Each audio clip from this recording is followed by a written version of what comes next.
Welcome everybody into another edition of Warm Weather Fans, the Sun Belt podcast. My name is Brian Stone, joined this week by Matt Miguez. Matt and I were just talking before we started recording. We swear that we will try to get all three of us on an episode before the season's over, because with everybody's obligations and things like that, it's just been a hassle. But Matt, before I kick it to you, I just want to do some, plugs real quick and then get these out of the way. So everybody can check out all of our stuff on our YouTube channel, youtube.com/@warmweatherfans. Obviously, if you're not already, you can follow us on X. We have TikTok account. We have a TikTok account where I cut shorts and put them up from each of ours, and I put the shorts on YouTube as well. And we actually had one do really, really well for almost seemingly no reason last week. We were making fun. Zeke and I were making fun of the Southern Miss Troy game coming up and saying it was going to be streamed live on the Chick-fil-A app, and that apparently was good enough for 620 views. So that was a big shock to us. But Matt, I haven't spoken to you in a long time. How's it going? Man, it's going good. Just busy time of year right now. High school football here in Louisiana is getting into the playoffs. I do play-by-play for a local school here, so that's keeping me busy. And then obviously, the Cajuns, LSU, the Saints, and yes, the Saints know how to win a football game. Surprisingly, yeah, man, just a busy time. But this is what you sign up for when you get in the media business, right? Yeah, absolutely. All right. So can I actually, I've thought up these like questions that I've wanted all three of us to discuss at the same time. And unfortunately, timing wise, it just hasn't worked out. I brought two of them last week for Zeke to talk about. So I'm going to ask you one of the three that I had in mind. Before we get started into this first game, I have a question. Who do you think in the Sun Belt is the best coach as it stands for 2024? So the best coach. I already know what you're going to answer is going to be, but yeah, go ahead. For the 2024 season. Yeah. Oh, it's Michael Desormeaux. Okay. It's really hard to argue with that. The turnaround that he's had from the first two seasons going 6-7 to being 8-1, right on the door of the top 25, hasn't lost a Sun Belt game yet this year. And not only the fact that they're winning, but the way that they're winning. We'll talk about the Louisiana-Arkansas State game here in a little bit, but Arkansas State, I don't know if your opinion's changed on them. I still don't think they're a bad football team. And I think they're like a middle of the road team. Yeah, I think like 6-6. Yeah, they're a 500 football team. Yeah. And for Louisiana, and with the rivalry that those two schools have, for Louisiana to just take them to the woodshed was just so impressive to see. For me, it might come off a little biased from me, but I can't pick anybody else other than Michael Desormeaux. I think Desormeaux's the obvious pick, and like I don't really have an issue with it. I still, even the way that things have been going lately, I would put the argument for Bryant Vincent out there just because. Just because think of, we've had these discussions before, but so I don't want to like relitigate everything, but just thinking about like where they started from, coming from the Terry Bowden system, having to rebuild a team basically, in less than a full year of recruiting. Obviously, their one Achilles heels at the quarterback position. I think we've covered that extensively, but it still remains to be a problem. But again, that's not something that I can like lay at his feet and be like, you just can't get a quarterback in there. Like he's been there for, 8 months or what? Yep. Yeah, 10 months. So like, I think again, they've really tailed off as of late. But again, the way that they've played as of late is what we expected to see for the whole year. So the fact that they started 5-1 was shocking to all of us. Like I was probably the most bullish on them of the three of us, like straight out the gate. Like I was like, I kind of like this guy. I liked the way he coached that UAB team that he was basically took over for Bill Clark. But I didn't foresee them ever starting the season 5-1, and again they've tailed off, and I think there's a lot of Right. reasons for that.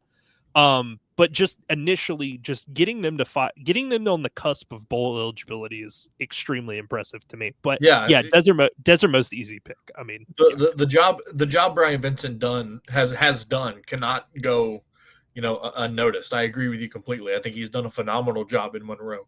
And another guy that would probably want to join that conversation is Bob Chesney.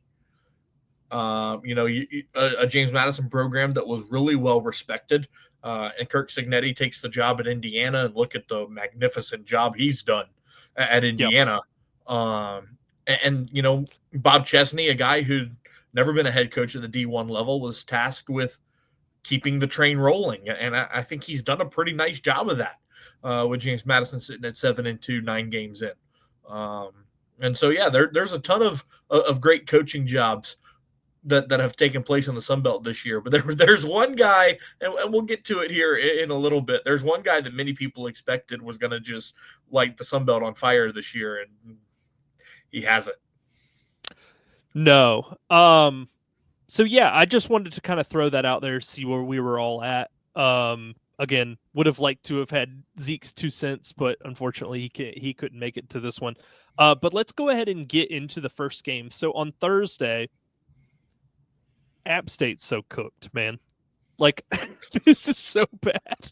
Like I don't understand. I don't understand. Like 1 week they can come out, and we're at the stage now where we think Old Dominion's a pretty good football team with Colton Joseph under center, right? Like we can all kind of be like, yeah, they're pretty good.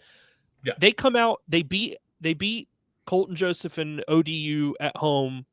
I think it was 3 points, but a good win nonetheless, considering the way that they were struggling. This game, Coastal comes off of a loss. Ethan Vasco still starting at quarterback, and it doesn't matter. App State can't get out of their own way. Coastal Carolina went up, 17-10 at halftime, but really kind of ran away with it in the second half. And I just don't. I guess it's like a top-down issue from the Sean Clark, like on down to his players, but like I truly don't really understand where the disconnect is this year with this team.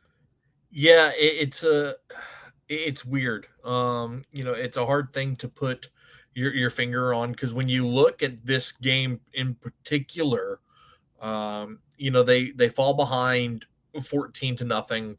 They kind of come back in the second quarter and make it a game again, and then just lay an egg in the third quarter and get outscored 14-0 again. So then it's 31-10 going into the fourth quarter, and I mean, you made Ethan Vasco look like a decent quarterback, and that's kind of hard to do. Yes. Yeah, there's a ton of problems in Boone. With every week that passes, I think Sean Clark has less and less job security. They're not going to fire him midseason, especially not with 3 games to go. There's just no point at this point. But yeah, I don't think that he returns next year as head coach, and there's going to be a big conversation that needs to be had in Boone, North Carolina. I think the other thing that's kind of taken me, their defense has obviously taken a big step back. Like we've seen it through a number of different games this season. This one, not only did they make Vasco look like a viable, like middle of the pack Sunbelt starter, they made him look like a highly efficient one, which Correct. I think is the biggest red flag, because we know that he is not that off of his track record. No doubt. I think defensively, that's been a huge concern. And the way that Joey Aguilar has just taken a giant step back from where he was last year, like, I don't really get it. Like, he went from a very efficient guy who took care of the football, did all the right things, to he's throwing multiple interceptions, which seems like almost, each week. So, like, I don't really get, like, what happened to him. But this just has not worked. Like, whatever this is, whatever the issues, underlying issues there are, it's not like you said. Every week that passes, Sean Clark gets less and less job security, and App fans have wanted him out since probably like week 3 or week 4, and I think that was a little bit of an overreaction. But I mean, they're not going to make a bowl game because they're only going to play 11 games this season. And do you think they win 2 more? Because like I could see them dropping Yeah, I another mean one like pretty quick. they'd have to beat both James Madison and Georgia Southern. I don't know, especially the way both of those teams are playing right now. I know you like to push hard on Georgia Southern, but they're playing really well right now. And Depends on the week. Well, for sure. But as it stands today, they would be playing for a Sun Belt championship. So, there's something to be said for that. But yeah, no, I agree. And you brought up the App State defense. What I find interesting is not only have they been poor this year, they've been regressing for the last couple of years. And do you want to know what my theory why is? Yeah, go ahead. Because they hired ex Georgia Southern defensive coordinator Scott Sloan to come over and be their defensive coordinator. And Scott Sloan was part of the reason why 2021, there were a lot of reasons why Georgia Southern's 2021 season went off the tracks. Didn't have a quarterback that was, frankly, I even thought should be playing college football. Like, it's very rare that you watch a guy on Saturdays and go, that guy does not belong on a field. It doesn't need to be FBS. Right. That guy doesn't belong on a football field at the D1 level. Should not be anywhere near much less starting. But their pass defense that year was atrocious. And I think that has become kind of the common thread is I think he puts way too much emphasis or pressure rather on their secondary, whether it be in Statesboro or in Boone. And I think when you are getting pressure on a regular basis, it looks great because, frankly, other teams don't have time to throw the football. But when, the other team snaps it and they got 3, 4, 5 seconds to make all their reads, go through decisions, those safeties and corners get lost out there. So I think that his scheme is just not friendly to the secondary because, again, when he's had a really good pass rush, whether it be in Statesboro or in Boone, it all looks great and no one has any questions. But then the second that kind of dissipates a little bit, it's like, well, wait a minute. Why is a guy like Ethan Vasco 14 of 18 for 160 yards and a score and no turnovers all of a sudden? So I think those are questions that need to be asked. But, if Clark's gone, so is Sloan. So it's kind of a package deal at that point. Yeah, no, I agree. And I never even thought about the Scott Sloan thing. That makes a ton of sense, actually. But no, you brought up 2021 and how there wasn't a quarterback on their team that deserved to be there. How about Cam Ransom? You remember that cat? He was good, but they refused to let him play. It was weird. They would only put him in when they were getting their head kicked in, and then everybody on Sunday or after the game would be like, why isn't Cam Ransom starting on Monday or next week? And Lunsford would be like, he's not ready. And then he transfers out and goes to some FCS school, and I never heard about him again. He came to McNeese in Lake Charles. Yeah. Barely saw the field at McNeese. Actually got in trouble off the field. And now he's playing at Bethune-Cookman. He is at Bethune-Cookman. Well, I have a specific player in mind, not Cam Ransom. That was the biggest problem that Georgia Southern had that year. Justin Tomlin? Yeah. The guy that threw 10 interceptions before he threw his first touchdown? Yeah. Him.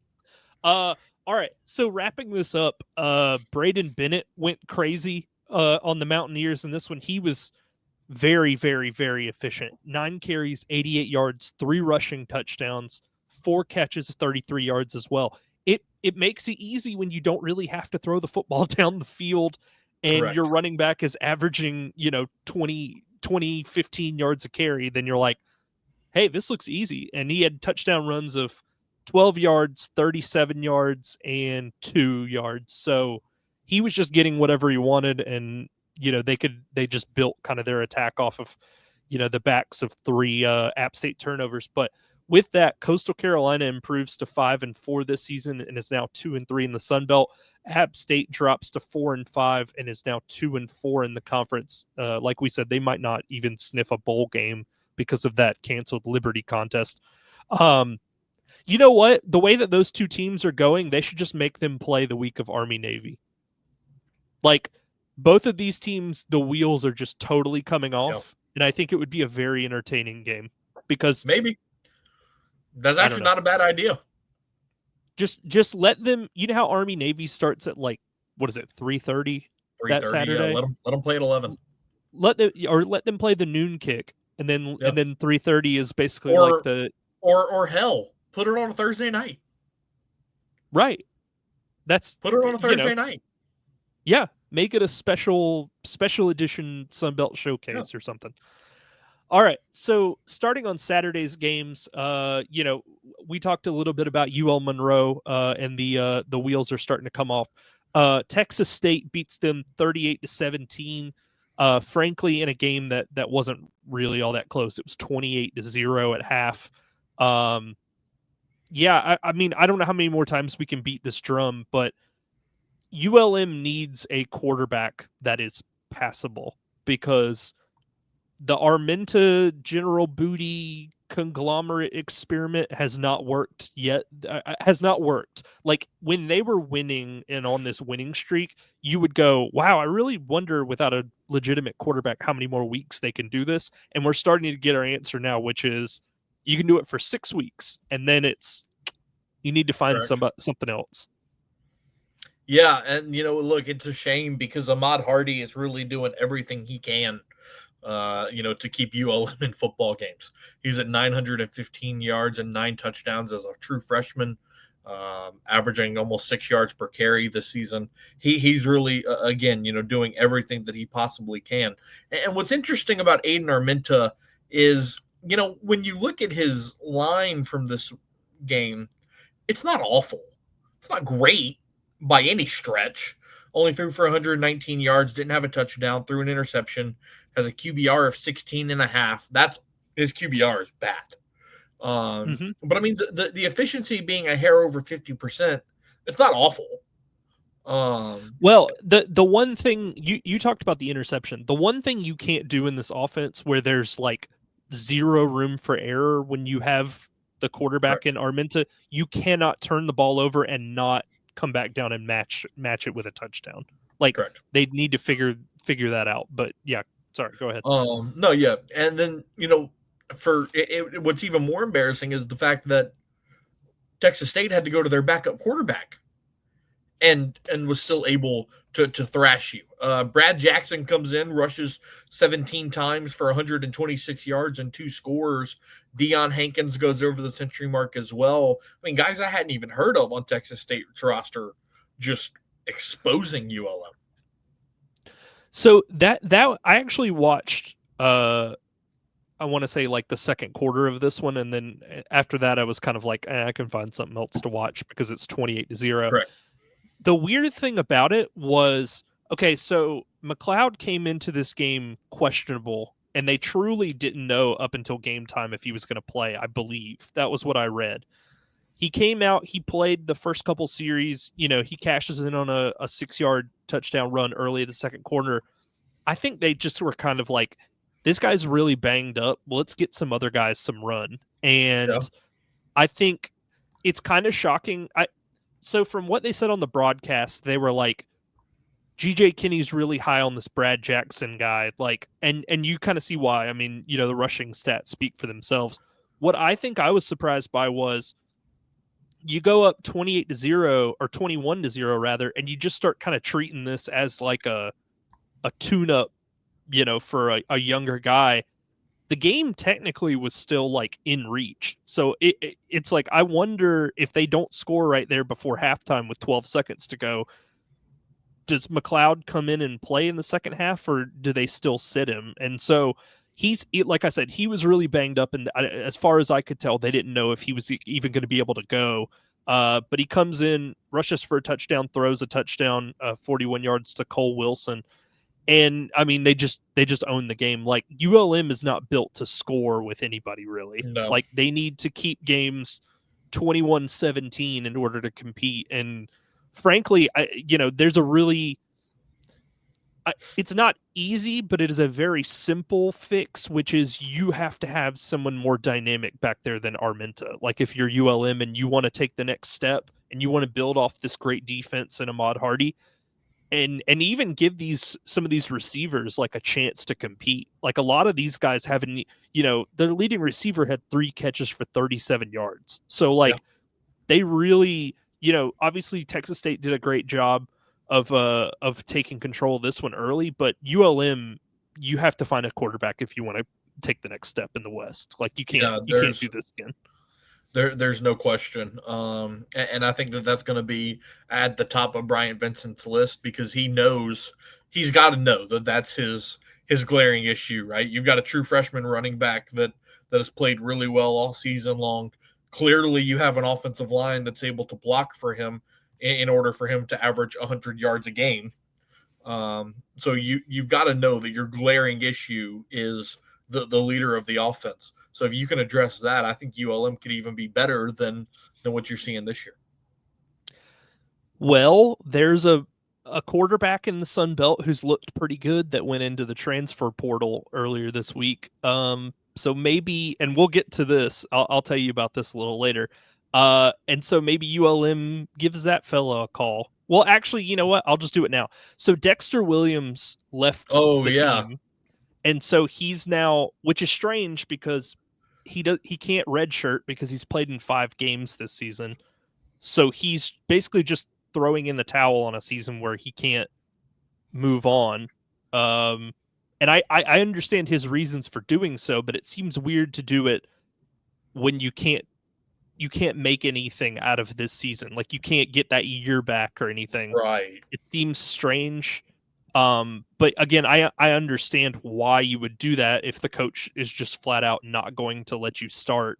I get it because he's led them to two comeback wins. But yeah, maybe ULM gives him a call, or maybe he has his eyes set elsewhere and he's got a payday lined up or something. But I don't know. ULM just has to figure something out, even if they have to dip down to the FCS ranks and like find a guy that's been pretty good for some team. Like they yep, just have to bring more bodies in. Like I wouldn't be shocked if they just clean out the quarterback room after this year and just start fresh with some new guys sprinkled in. So, well, with that, Texas State is now 5-4 and 3-2 in the Sun Belt. UL Monroe is now 5-4 and 3-3 in the conference.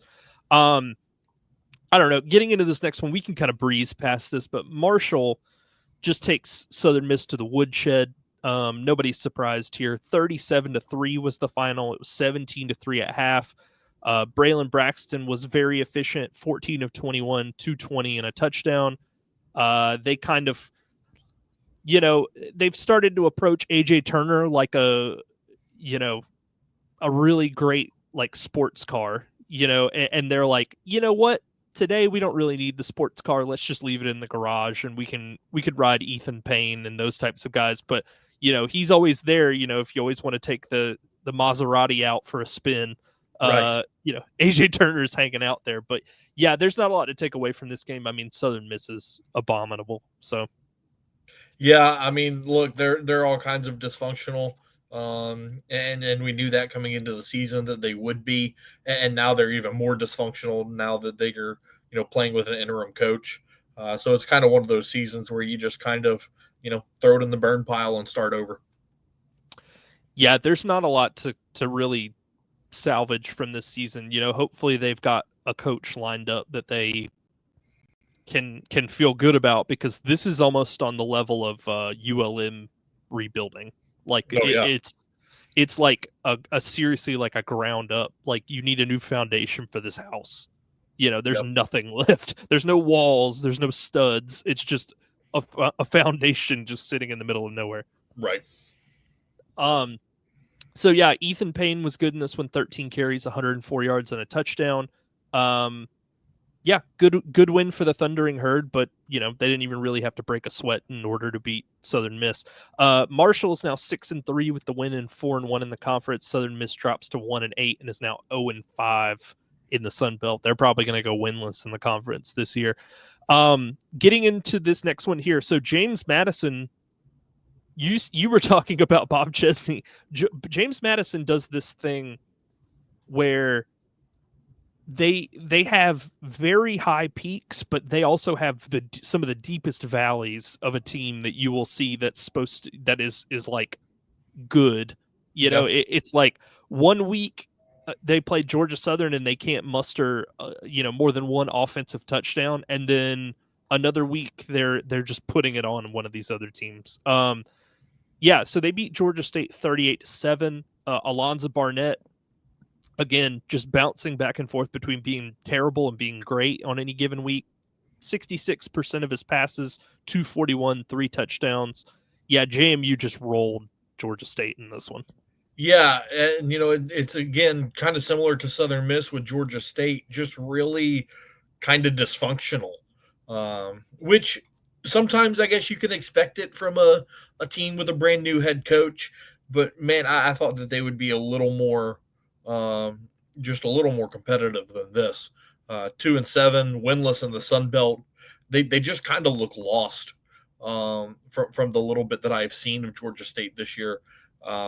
So it'll be interesting to see, kind of how they regroup this offseason. It's going to be an important one for them to kind of get back on track. But then on the other side with James Madison, talked about Alonzo Barnett having a really great game. Petaway had another nice night as well.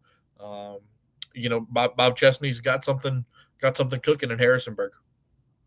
A lot of uncompetitive games this past weekend in the Sun Belt. Yeah, Like you think? not even that much to like what do you take away from this? Well, the better teams beat the hell out of the worst teams. Like, great. Yeah, right. Know? Cool. So I will say this, and I mentioned this to Zeke, but so, well, two things. Number one, so according to 24/7, and you know how 24/7 works, if you don't have somebody operating your individual team site, they won't even look at your recruiting stuff. Correct. But according to 24/7, Georgia State is supposed to have, I think, either the top or one of the top 2 recruiting classes in the conference this year. And the one thing that we know that Del McGee can do is recruit, because that goes back to his time at Georgia. He was their head recruiter and running backs coach. Georgia Southern, he did the same thing. So he can recruit for sure. Matt, did you see the tweet? Or it was a tweet that came from him or one of his press conferences. Someone was quoting him about, he was just talking about kind of like lack of fan interest and trying to kind of drum up that. Did you see that? Yeah, I thought that was an interesting choice. You're a 2-7 football team, and obviously you want fan support, but for you to have problems in the program and on the field and calling out the fans, buddy, read the room. I think it's kind of like a chicken or the egg type problem, where it's like if they were, let's say you flip their record and they were 7-2 and 5-0 in the Sun Belt right now, how many more fans would show up to their games would be my question. Like they are one of the rare teams, because they're still so new at this level. They don't have an established fan base. They don't have a program history that you can even really look back on and say, oh, remember that? Like, again, the most recent seasons with Sean Elliott were their most successful in team's history. So you can't even point back and go, you can't do the Georgia Southern app thing where you go, look at all the FCS titles. You can't do the James Madison thing where you're like, look at all the recent success. Like, their recent success is like 8-4. So you're like, okay. And then again, they're a commuter school in the middle of Atlanta. People kind of go there and then they go hang out at like the Georgia Tech campus, or they travel over to Athens and they go to UGA events and things like that, or they identify as Bulldog fans. So I think it's like a chicken or the egg. Like, do they have an attendance problem because they've been bad at football, or are they bad at football and no one wants to come there because of the way that the school is kind of set up? Like they're kind of in no man's land where you would think like, oh, Metro Atlanta recruiting hot ground, and it's just not really like panning out that way because Right. these players have so many other options. Like, why go there when you could go play at East Carolina, or like you could Certainly. go play for North Carolina State or something? Like, okay, so they're getting kind of afterthoughts like up until this year, like recruiting wise. And Zeke has spoken a lot about how Elliott didn't want to live in Atlanta. He still lived in South Carolina and just commute from around Columbia, I think he said. But either way, like it's just a weird situation where it's like I don't know that even if they had a great team, if that the fan interest would be there. And I can't really say that about any other school. Right. So that'll be something that'll remain to be seen. But right now, they're kind of in the same boat as ULM and Southern. They don't have a quarterback. Like the Valaire, Zach Gibson, back and forth. Neither one of them have been great. I think Gibson's been passable, and their defense is like one of the worst. Like period, flat out. So yeah, Del McGee's got a lot of work to do. But with that, James Madison's now 7-2 and 3-2 in the Sun Belt. Georgia State is now 2-7 and 0-5 in the Sun Belt. One last thing, Matt, when you mentioned Bob Chesney as far as the coach stuff went, I was like, you know who I think might disagree with you is JMU fans. I think a Oh, lot of them would be like, I don't know. Those two losses are kind of hard to to stomach for them because they were acting like the world was ending when they lost to Georgia Southern, at least from what I saw. right. Yeah. I mean, look, bad losses happen.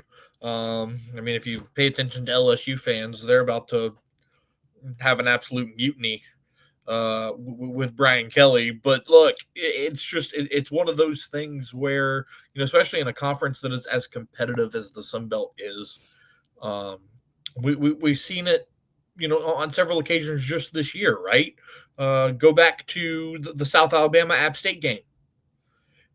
Do you honestly believe the South Alabama's 34 points better than App? No. I don't know. Depends on what app Oh team no. shows up.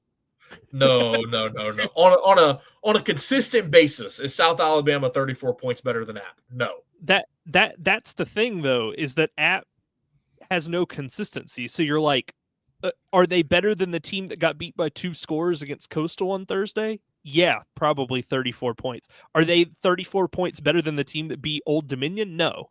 So No. like you're just kind of like that's kind of but that's kind of my point, is that the Sun Belt is so competitive that there's never really consistency. And so yeah, I mean, you could look and say, oh, that was a bad loss to Georgia Southern, but then they'll turn around and beat Texas State by 21, and it's like, oh well, now we're great. Yeah, that's what I mean. And I think a lot of JMU fans, from what I've seen online, are not used to the inconsistency specifically from the quarterback position. When you have Todd Centeio and Jordan McLeod as your first 2 FBS quarterbacks, it spoils you a little bit. Like, For sure. not many schools have had that kind of run of like 2 just really, really solid quarterbacks back to back years. So I don't know. We'll have to see how that all pans out. But yeah, I think I said the records already. James Madison's 7-2 and is now 3-2 in the Sun Belt. Georgia State's 2-7 is 0-5 in Sun Belt play. So I actually wanted to talk to you about this, the Louisiana Arkansas State game. Mm-hmm. So when I made my pick last week, I actually picked Arkansas State plus the points, not because I thought they were going to win, but because Louisiana had not closed teams out by more than like 10 points this year. What changed for them? What got into them in this game specifically that like all of a sudden they're stepping on the throat? And I'm like, whoa, that's not a thing that usually happens. Revenge. No, and I know it sounds kind of funny, but like, think about the way things went down in Jonesboro last year. Mm-hmm. Arkansas State embarrassed you. Zeon Chris broke his ankle, was gone for the year. Like, that game, looking back on last season, was an embarrassment for this Yeah. team. That's exactly why Michael Desormeaux put Arkansas State as the homecoming game this year. He wanted that revenge. This game has been circled for this team since January. And look, they went out, they executed, stayed disciplined. They only had 4 penalties. They didn't turn the football over. Ben Woldridge did an incredible job of spreading the wealth to his receivers. I think 12 different receivers caught a pass. You had 3 running backs go over 50 yards and find the end zone. I mean, you just had an all-around dominant performance. It's one that I've been waiting on. I said a couple weeks ago that I feel like the Cajuns are winning games more in spite of what their opponents aren't doing, rather Yeah. than what they're doing. But man, Saturday they just flat out took Arkansas State to the woodshed. It was 31-6 at the half. They scored 24 more points in the second half. There's not enough time to discuss how just emphatically pleased I was with the way the Cajuns played on Saturday night.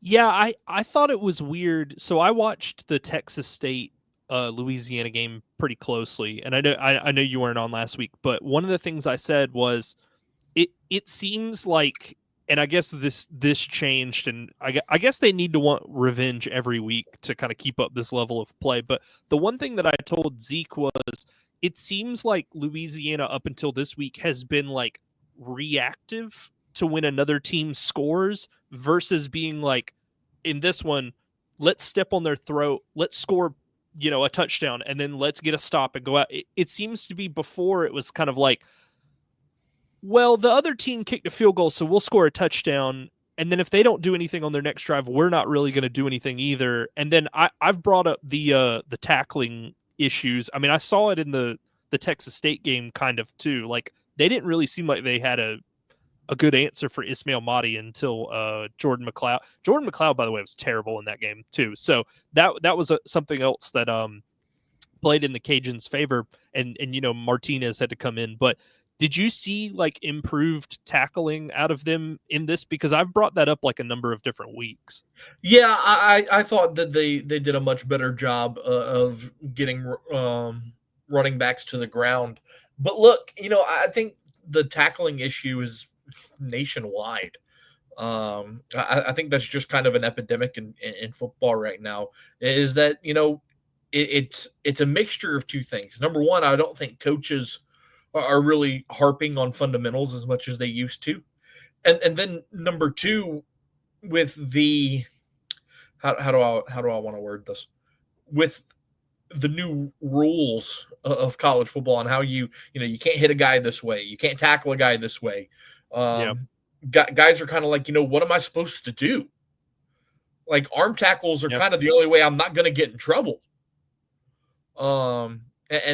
Obviously arm tackles are easier to break, especially if you're a 240-pound bulldozing running back.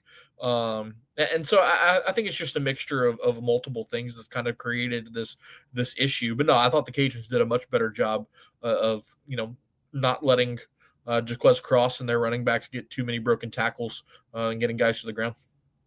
Yeah. Woldridge played well in this one, 17 of 26, 264 and a touchdown.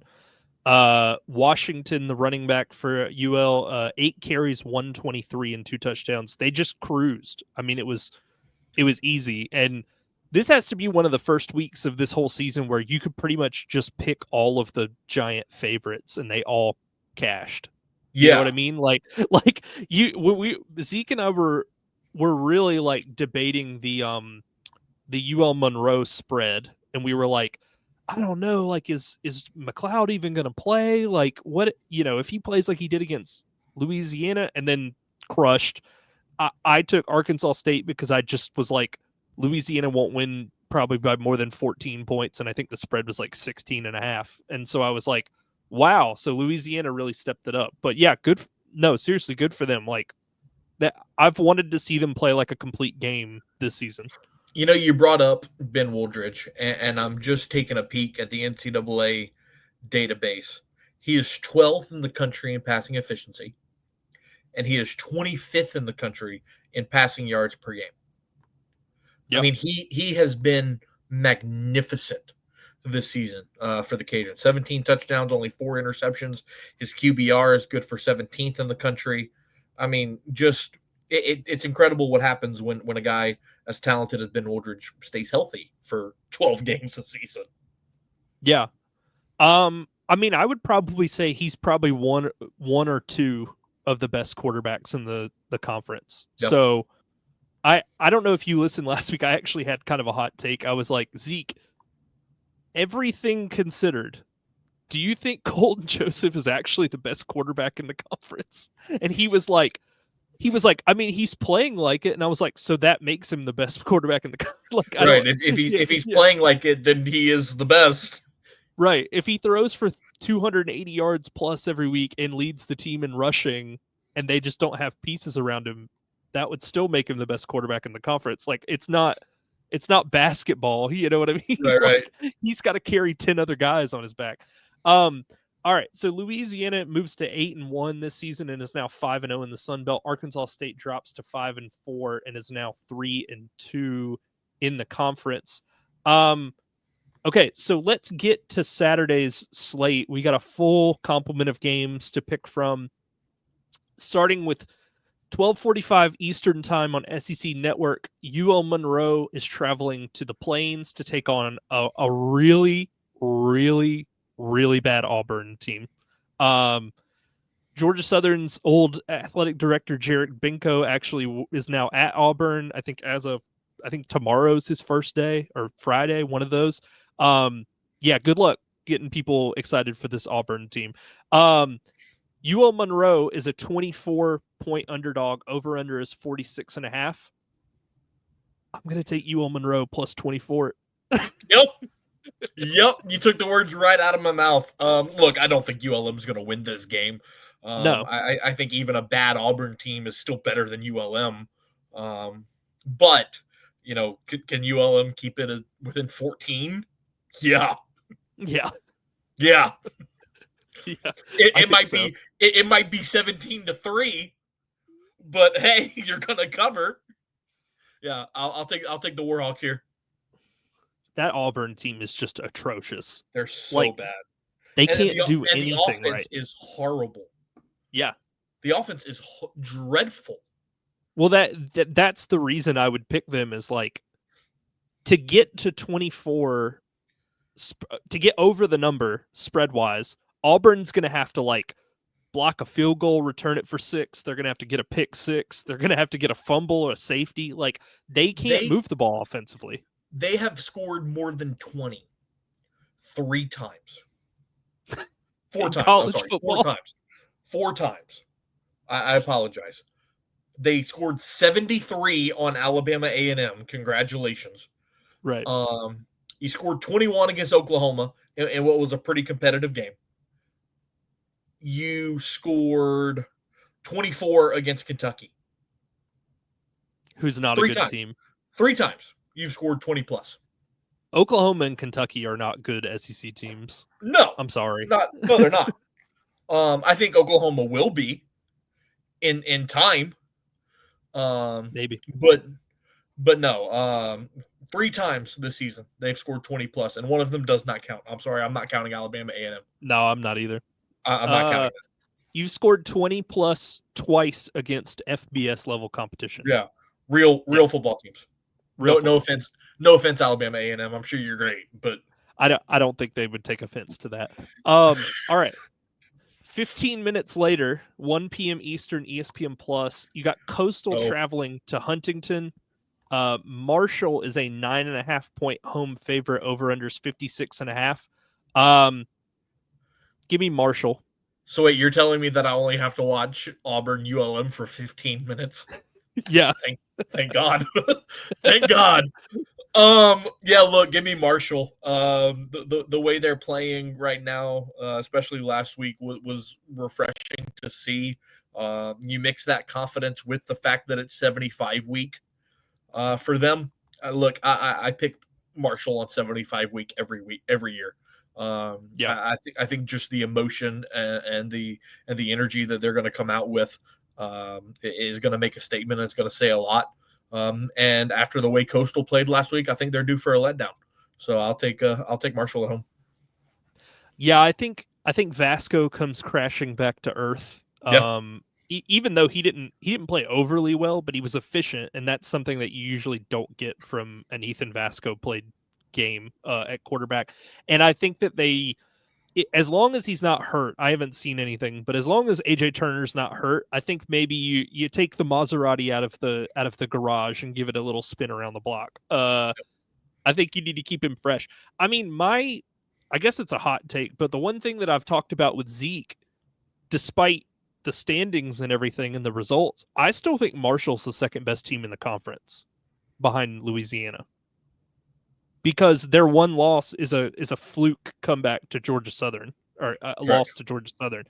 I just don't think, like, if Braylon Braxton's playing in that game and AJ Turner's the primary ball carrier, I don't think they lose that game. But Charles Huff was, cutting off his own nose to spite his face for some reason. So by putting Stone Earl in. So I mean, again, like, until they lose again, I think there's a larger chance that Georgia Southern trips up in the next 3 games when they play Troy at home, Coastal on the road, and App at home.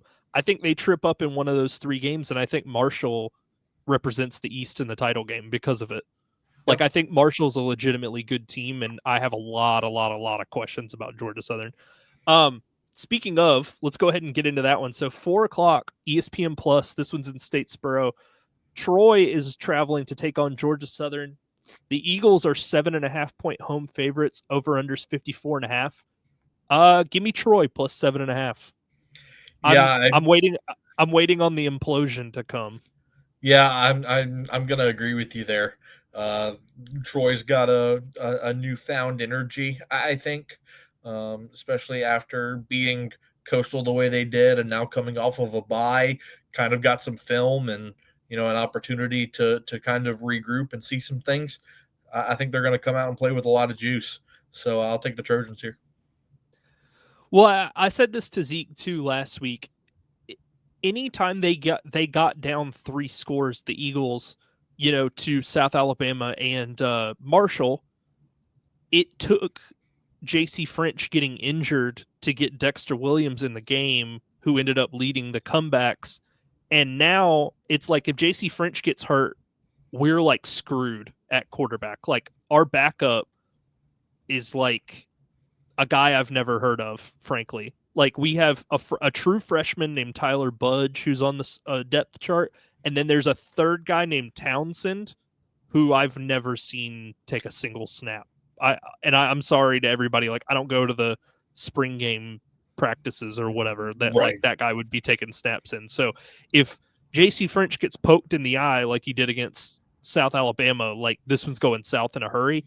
And if they fall behind, JC French is not the guy that's going to bring you back in that game. I'm sorry. Like, Correct. so they better hope that they jump out on Troy early and ride it out, because he up until one throw against South Alabama, he refused to push the ball down the field, and you can't win football games if you're scared to throw it further than 10 yards. I'm sorry. Correct. Like, it just doesn't work. All right. Another 4:00 game, ESPNU. James Madison is traveling to Norfolk to take on Old Dominion. James Madison is a 3-point favorite on the road. Over unders 51.5. I'm torn. I like James Madison -3. I also like the over. So what I'm going to make my official pick, I'm going to say over 51.5. They're both interesting, because James Madison, again, playing well right now. Old Dominion, they've maybe figured some things out with Colton Joseph, and they're at home. Man, I don't know. That's a tough one. I'm gonna take the safe pick. I think both of these teams are capable of putting up points. So give me the over. Yeah, James Madison's defense, I think, leaves a little to be desired. So if his teammates are cooperating with him, I think Colton Joseph could put some numbers up. Who's going to end up winning this game? I don't know, but I do think that both teams will have, 28 plus after Yeah. the game's over. I wouldn't be shocked to see this one go like 34-28 or something like that. Yeah. I mean, even if it's 34-21, you're at 55 at that point. Like, whatever, No however doubt. you get there is fine.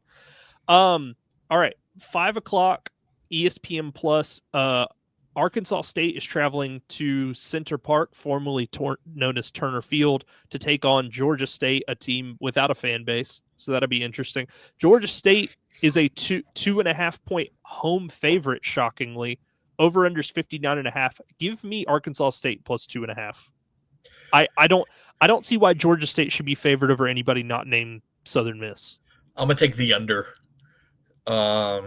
Look, I agree with you that I don't think Georgia State should be favored in this game, but I think the safer pick is the under.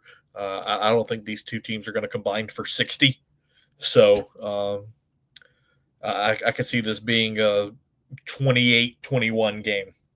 So I'll take the under. I could see Arkansas State winning this one like 27-10.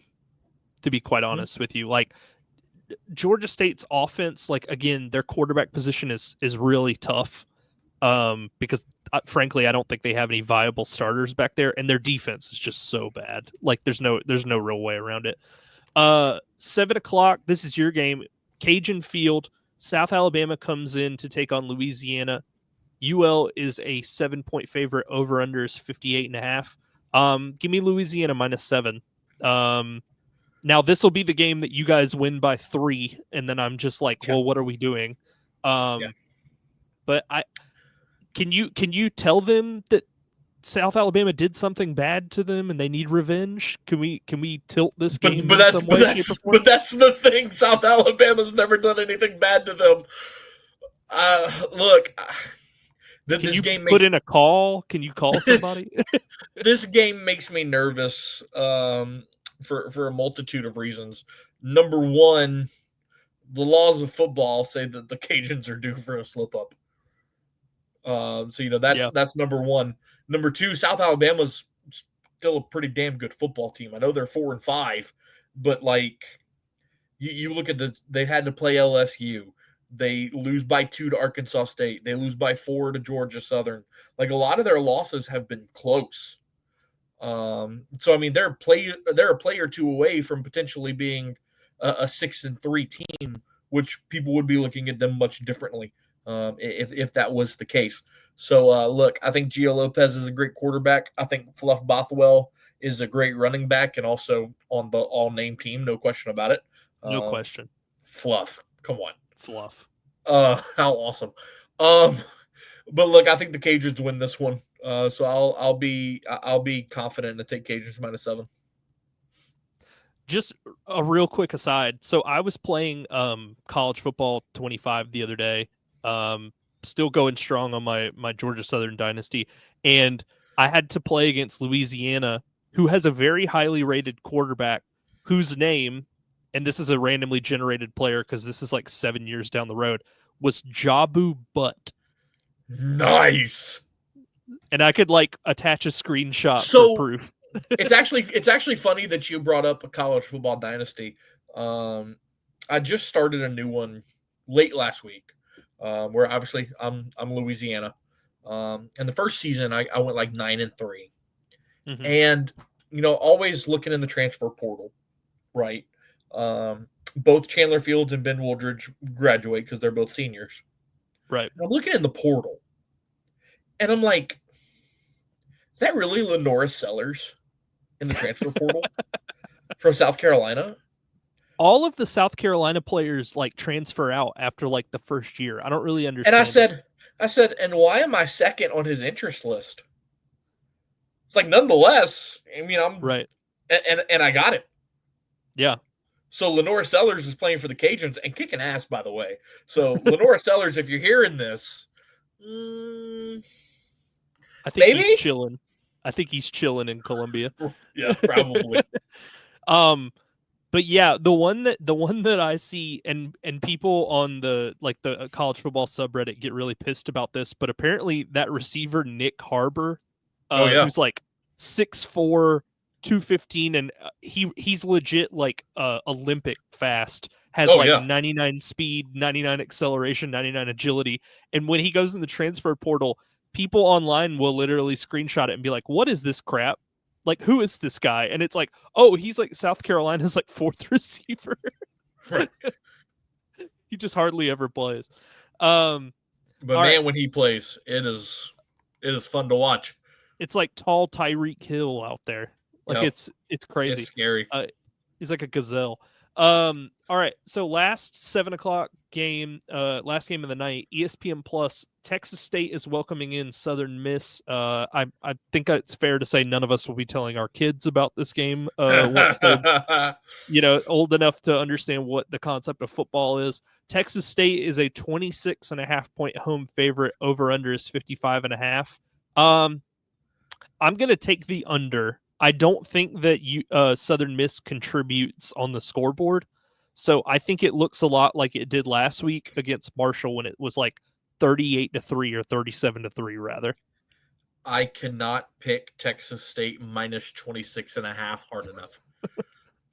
I mean, this is going to be awful. Yeah.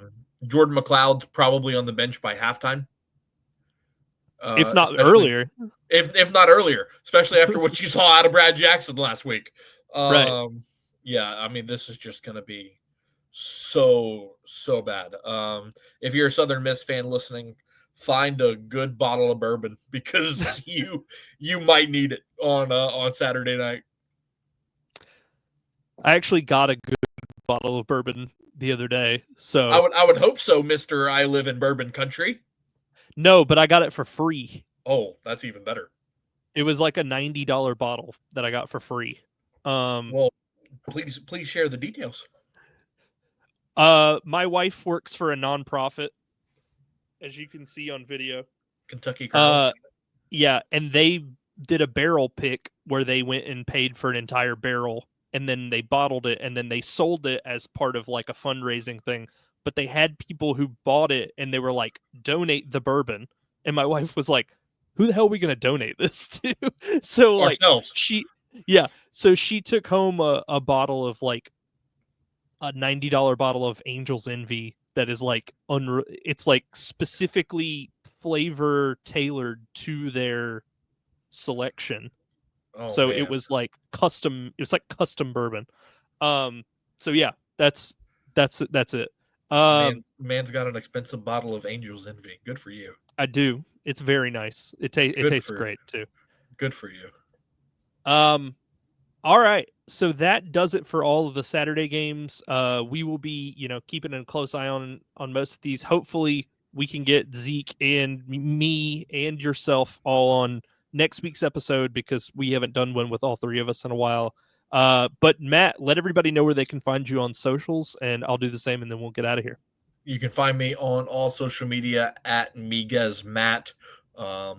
And again, as the Cajuns head down the back stretch, the fact that they're in the conversation for the college football playoff has just been a ton of fun. Talk a lot about that. Talk a lot about the New Orleans Saints as well. So again, you can find me at Miguez Matt. You got to hope Boise trips up again. Yeah, it's gonna be. They have an insane. I think Tulane has to lose again too. Yeah, that's true. So, but Boise's one loss being to the number one team in the country by a touchdown, that's really like their resume's nuts. And who called it in the preseason? Who said the Boise State was going to be good? Not to toot my own horn, but no, you did. Yeah, for sure. Well, Texas State's undefeated, so how are they going to keep them out? I mean, my call's not looking any better, but I kind of picked a team by default in Liberty. I didn't actually think. Yeah. I didn't actually think they were a good football team. I just thought that their conference was so soft. All right. You can find me on all social media platforms at Watch the Stone. Again, you can find us on YouTube. All of our episodes are up there. We put up clips, the day that our episodes go up, which is every Thursday. I try to cut as many interesting TikToks as I can to put up YouTube shorts, what have you. That will be it. for week 12 in the conference. We'll be back next week to talk about that and preview week 13 as we come to the end of our college football season here. Thank you for everybody for tuning in. Please remember, rate, review, subscribe. We appreciate any feedback you give us as well. warmweatherfans@gmail.com. You can email us as well. Thanks, everybody, and we'll be back next week. Peace.